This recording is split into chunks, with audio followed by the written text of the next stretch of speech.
Bonjour à tous. On va parler des emmerdeurs, ceux qui foutent le bordel quotidiennement. Hamza, un gamin qui se dit d'origine algérienne, il dit qu'il a 13 ans, torse nu, il enquiquine quotidiennement les gens qui sont présents au canal Saint-Martin. Et alors, du coup, les Parisiens font des selfies avec lui comme une star. C'est déjà le caïd du quartier. Mais les parents laissent faire, vous voyez. Et ce gamin, il prend la grosse tête, il arrose les flics, hein. Vous vous rendez compte, il arrose la police. Euh, Mais plus vous le traitez comme une star, plus il va surenchérir ses conneries, ce qui représente un danger pour les autres et pour lui-même. Vous vous rendez compte qu'il s'amuse à pousser des femmes qui sont en train de se faire bronzer le long du canal, sans se demander si elles savent nager ou pas, quoi. Je veux dire, vous êtes tranquillement en train plus ou moins de somnoler au soleil et il y a un imbécile qui vient vous pousser dans l'eau. Je ne vous dis pas les risques d'hydrocution. Voilà, hein, donc c'est un danger pour les autres et pour lui-même parce qu'il va toujours chercher à vouloir monter dans le degré de connerie. Donc c'est un petit con en surpoids, il devrait plutôt faire du sport plutôt que d'emmerder les gens. Et, et bien entendu, je parle de ce comportement de merde de certains, et ça ne représente pas ni l'Algérie ni les Algériens, et ce petit merdeux, c'est pas en Algérie qui pourrait arroser les flics, hein. Donc, vous voyez, cette inversion des valeurs qui n'a jamais été aussi voyante, tu fous le bordel tous les jours, on t'acclame comme une star, on fait des selfies avec toi. On vit vraiment une époque de fous, donc on prévoit de futurs caïds en préparation, hein. Une jeunesse sans éducation qui provoque pour pouvoir exister sur les réseaux sociaux et pour se montrer. Euh, c'est une victime de la malbouffe. Vraiment, tout cloche dans ce pays et les parents, où sont les parents, certainement des oisifs, des assistés. On peut remarquer quand même que lui, ce gosse, et tous ses potes, hein, wesh, wesh, voilà, il n'y a pas école encore.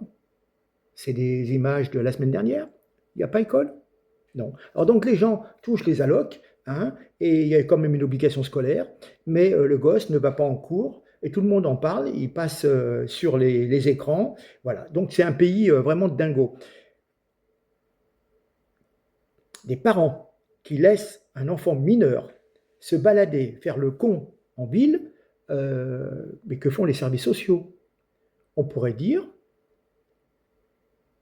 Madame, monsieur, vous ne vous occupez pas de votre enfant, on va vous l'enlever et le mettre dans un établissement spécialisé pour sa propre sécurité, car on n'a pas à exposer un mineur, avoir une exposition médiatique à son âge. Voilà.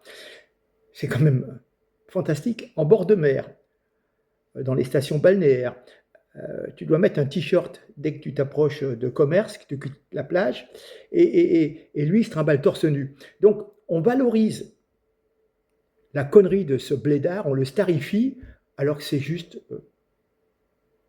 un primo-délinquant et un futur délinquant.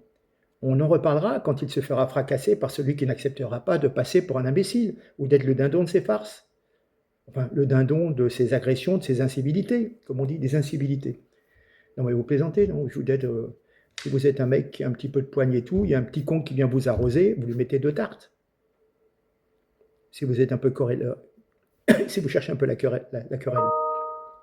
Donc, ce que je veux dire, c'est que ce jeune homme, Hamza, est en stage de formation. Bientôt, les grands frères remplaceront un jour son fusil par une Kalachnikov, ou lui donneront des missions pour aller trimballer, vendre des chichons. Et donc, il pourra, armé, donner la pleine mesure de son talent d'amuseur public quand il sera dans la cité en train de faire le guet pour les multiples narcotrafics. Voilà. Donc, je vous ai mis également un bus où on jette de l'eau à l'intérieur du bus. On bloque le bus et on jette de l'eau. Ces gens, ils n'ont rien d'autre à faire, là. Après, on va se plaindre que le niveau d'études des collégiens, mais regardez, regardez, je vous ai mis les images, aller balancer de l'eau dans un bus, ça c'est une chose. Aller arroser, aller essayer de faire tomber des cyclistes à vélo. Mais, je ne sais pas si vous voyez, mais une chute en vélo, vous tombez sur l'épaule, vous êtes emmerdé pendant des mois et des mois. Et ça ne se refait pas comme ça. Et vous allez voir les images, ils cherchent à le faire tomber. Non seulement on l'arrose, mais on cherche à le pousser, à le faire tomber. Donc on vous dit, faites du vélo, stop à la pollution et tout. Mais moi je veux bien faire du vélo, mais si c'est pour se faire enquiquinés par des gamins qui viennent vous pousser et vous arroser. Vous voyez, vous allez à un rendez-vous, vous allez voir des clients, vous allez au travail, vous arrivez trempé. Non mais attendez, vous croyez que le patron, ça va le faire rigoler? Voilà. Et puis vous avez une vidéo du Jarl, pour ceux qui connaissent, qui regroupe un petit peu tout ça et qui résume bien la situation. Mais on a des délinquants qu'on met en vedette. Donc le gamin, vous vous rendez compte, la maturité d'un jeune d'une douzaine d'années, 13 ans, il n'en peut plus, il prend la grosse tête. Et puis le jour où il sera plus sur les écrans, même il va en faire une dépression. Il va chercher à se montrer. Donc c'est pas bon pour lui, c'est pas bon pour lui non plus. Bref, voilà. Donc on est un pays de cons. Au lieu de prendre un aller-retour, une calotte bien placée en disant tu rentres chez toi au lieu d'emmerder tous les gens, eh ben non, voilà. Mais il y a des tas de petits cons qui s'amusent à passer des barrières, à plonger au canal de Saint-Martin et à des endroits où on n'a pas le droit de se baigner, jusqu'au jour où il y en a un qui va avoir un accident, qui va se blesser, qui va se tuer. Et là, on dira « Ah, mais comment ça se fait, le pauvre gamin ?» Ben oui, mais je crois qu'il y a eu, en l'espace d'une semaine, 40 noyades. Des gens plus âgés, des adolescents, des jeunes hommes en force de l'âge, qui se sont baignés à des endroits où c'est interdit. Mais si c'est interdit, c'est qu'il y a un risque. On ne veut pas écouter le risque, donc ils se sont baignés à des endroits où il ne fallait pas. Et du coup, ils se sont noyés parce que la force du courant, parce que ci, parce que ça, parce qu'il y avait peut-être des cochonneries au fond de l'eau et qu'ils se sont blessés. Allez savoir, ils ont plongé sans voir ce qu'il y avait au fond. Enfin, des tas de conneries. Voilà. On est compte, je crois 40 noyades en moins d'une semaine. Voilà. Enfin bon, bref. Je sais, je suis un vieux con, mais bon... Enfin bon, regardez toutes les vidéos, vous allez voir, mais c'est hallucinant, c'est hallucinant. Ces pauvres, des pauvres petits cons qui s'imaginent bien malins et à qui on donnerait bien un coup de pied au cul pour qu'ils rentrent dans le rang au lieu de faire les malins et d'emmerder tout le monde. Bref, regardez. Mon gars, c'est toi le fameux. Ça va? Tu vas bien? Tu t'appelles comment? Ah, petit dos algérien? Ouais. Ah, machallah, dos d'Algérie. Oran. Ah, c'est pour ça que tu es fou, hein? Tu es fameux maintenant, tout le monde te connaît. Hein? Hein? Il s'appelle comment? Moi? Non, ton pote et toi. Ah, c'est Amine, mon pote. C'est bien, il fait une dédicace. Moi, tu me fais pas des dédicaces? C'est vrai? Tu t'appelles comment? Moi? Ma chaîne? Dédicace à ma chaîne, on est ensemble. Non, c'est Yassine, Yassine.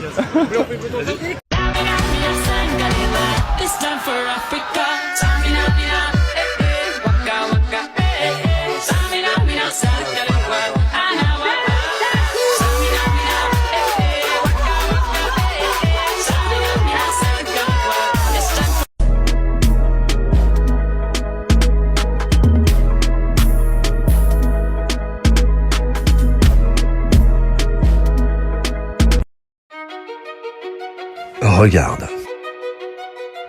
À lui tout seul, Hamza Diladouane représente la décadence de la France. À lui tout seul, il représente ce que je dénonce depuis des années, ceux qui pourrissent la vie des gens. Bah ouais, à lui tout seul, Hamza représente l'échec de tout un système. Un échec qui devient chaque jour devenu totalement incontrôlable. Car des petits Hamza comme on les laisse faire, ils s'en créent chaque jour de plus en plus. Et de plus en plus, ils pourrissent la vie des gens. Je sais ce que tu te dis à regarder, c'est insupportable. Je sais aussi ce que tu te dis, c'est qu'il mériterait une calotte éducative. Mais comme personne ne lui dit rien, que ses parents ont totalement lâché l'affaire, la justice lui laisse des excuses absolument pour tout. Alors il continue et il en est fier. Le plus incroyable, c'est que certains se disent que c'est juste de l'eau, que ça ne craint rien, que ce n'est pas si grave. Bah après l'eau, comme c'est pas assez marquant, bah il finit par jeter des filles dans le canal. Et puis l'eau se transforme un jour en mortier, comme ici, quand il attaque nos policiers. Eh bien ouais, c'est ça la réalité. Et puis un jour, il vient avec sa barricade quand le PSG a joué. Et à son jeune âge, il a déjà pris ses premières habitudes, courir très très vite quand la police essaye de le rattraper. Il va même monopoliser 5 motos de Bravem à lui seul. Crois-tu vraiment qu'il a peur d'eux? T'étais passé où? Vraiment, je m'en bats les couilles. T'étais passé où? Ouais, regarde, avec 11. Enquête. Ah ouais? C'était bien? T'as kiffé? Ouais, dommage que j'ai vu de la clim aussi. Ah ouais? Quand la meuf il a dit ouais, les mecs ils sont beaux comme t'es bonne. Voilà, il a dit ça. Eh bien ouais, il en a rien à foutre car il sait qu'il lui arrivera absolument rien. D'ailleurs, après ses gardes à vue, il continue à pourrir la vie des gens, mais également celle de la police. Ça paraît dingue, mais avec son pistolet à eau, il va les contraindre à reculer. Bah ouais, les flics en ont ras-le-bol de l'interpeller pour rien. Et puis parfois ça va encore trop loin. Il le rembarque une nouvelle fois. Mais ça ne changera rien. Dans quelques heures, il sera encore dans la rue à te pourrir la vie. Je te l'ai dit, à lui seul, il montre l'état de notre pays. Le Jarl te salue.